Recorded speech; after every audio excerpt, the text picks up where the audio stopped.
Et salut à tous. Hier soir, je discutais avec un pote à moi à propos d'un nouveau boîtier qui vient de sortir. D'ailleurs, Nabil, si tu passes par là, grosse dédicace à ton poteau.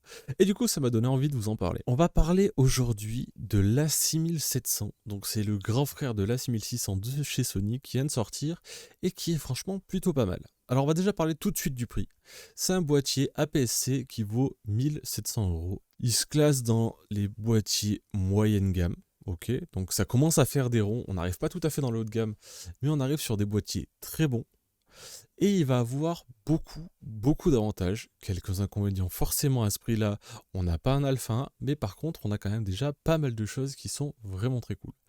On arrive déjà sur un boîtier de 26 mégapixels, pour la photo c'est largement suffisant, avec un super autofocus. C'est pas le meilleur autofocus du marché, mais il est très bon. Il va détecter une multitude de choses, des véhicules, des personnes, des animaux, des insectes, des oiseaux plus précisément, et il va anticiper le mouvement humain. Et ça, c'est une technologie que je trouve vraiment cool, c'est-à-dire qu'il va choper votre œil, et si jamais vous vous tournez et que du coup votre œil est caché, il va essayer de calculer dans l'espace où se situe environ votre œil pour garder le focus dessus. Ça, j'ai trouvé ça vraiment malin et vraiment cool. Ensuite, grosse évolution aussi pour tous ceux qui ont un Sony ZV-E10. La batterie, c'est la même batterie que la 7S3. C'est plus ces toutes petites batteries toutes pourries qui tient 300 photos. Là, on est sur une belle batterie et on est sur une batterie qui tient un peu moins de 900 photos. Ça commence à causer. Franchement, ça commence à être plus que pas mal. En photo, le gros défaut que beaucoup trouvent, c'est le buffer qui est limité à 46 photos en 11 images en rafale, images secondes. Ils ont trouvé ça un peu léger, je trouve que pour le prix, c'est correct. 11 images, c'est un peu léger. Et 45 photos, moi perso, je m'en sers jamais.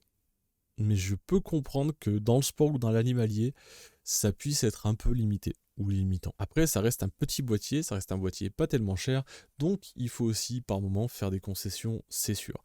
Mais il y a beaucoup de gens qui trouvent ça dérangeant, et donc c'est important de le savoir. Au niveau des connectiques, ils ont fait un truc qui est à la fois très cool, je suis très content, et à la fois comme un peu Canon, je sais pas pourquoi vous faites encore ça.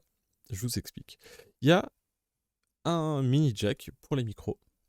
Il y a un slot pour mettre une carte SD, basique, jusque-là pas de problème. Il y a un 3.5 pour faire du monitoring, et là, merci Sony, même sur des boîtiers à ce prix-là, ils commencent à en mettre, et ça, c'est vraiment cool, parce qu'il y en a ras le cul de pas pouvoir écouter son son et de rentrer à la maison et d'avoir un son éclaté, parce qu'on a soit mal plugué son 3.5, soit le 3.5 a commencé à vieillir, et dans ce cas-là, on a flingué le son, et là, on peut le vérifier tout de suite, et si on a quelqu'un qui nous filme, il peut tout de suite savoir s'il y a un problème, et ça fait plaisir. Mais ils ont aussi chié à un micro HDMI. Pourquoi? On sait pas. Peut-être parce qu'ils n'avaient pas assez de place ou autre. Franchement, essayez de trouver une place. Ça va vous prendre à peine 1 centimètre de plus, et franchement, ça change absolument tout. Les micros, c'est tout petit, c'est fragile. En gros, c'est un peu de la merde. Vraiment, faut arrêter. Moi, j'ai ça sur mon R5, j'arrête pas de flinguer des fiches parce que c'est pas solide. Et quand tu l'utilises souvent, ça fait que claquer parce que c'est de la merde.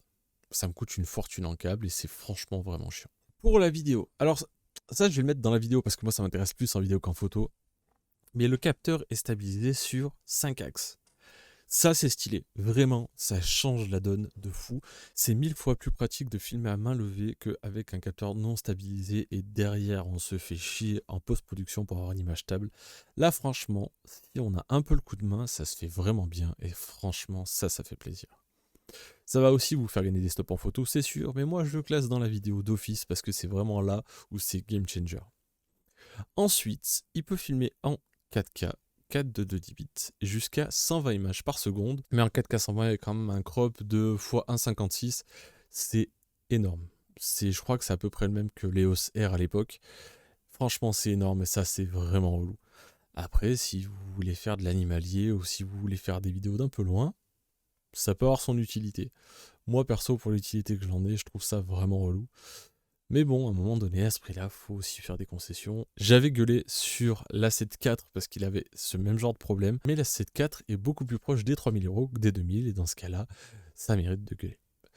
À 1700 balles, effectivement, il y a un petit souci là-dessus, mais bon, ça reste quand même acceptable, très acceptable pour le coup. Il embarque aussi le Cineton et le S-Log 3. Alors pour tous ceux qui veulent faire leur étalo eux-mêmes, ça va être du bonheur. Le S-Log 3 est très très bon. Et le Cineton, c'est le profil qui va respecter au mieux la tonalité des peaux, et ça c'est vraiment vraiment cool. Après, si on parle rapidement de la gueule du boîtier, c'est un boîtier assez petit, mais ils ont mis une grosse poignée. Vraiment, ça, c'est agréable parce que à l'époque, par exemple, de l'A7S2, l'ergonomie de Sony était nulle à chier. Ils ont vraiment relancé le truc avec, encore une fois, l'A7S3 et la FX3 où ils ont commencé à mettre des gros grips.